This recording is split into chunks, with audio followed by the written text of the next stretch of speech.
Inihahanda na ng abogado ni retired Lieutenant General Jonel Estomo ang kasong isasampa laban sa whistleblower ng missing sabungero case na si Julie Patidongan o alias Totoy.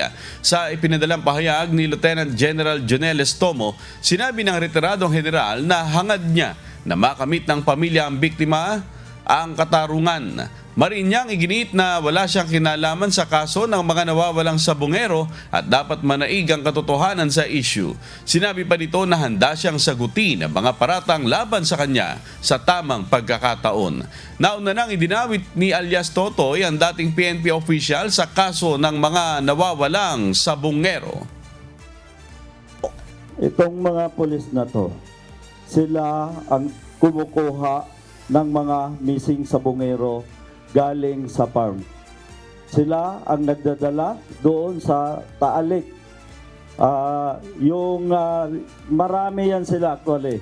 Hindi ko lang mapangalanan dahil kilalang kilala ko naman yan sila sa mukha.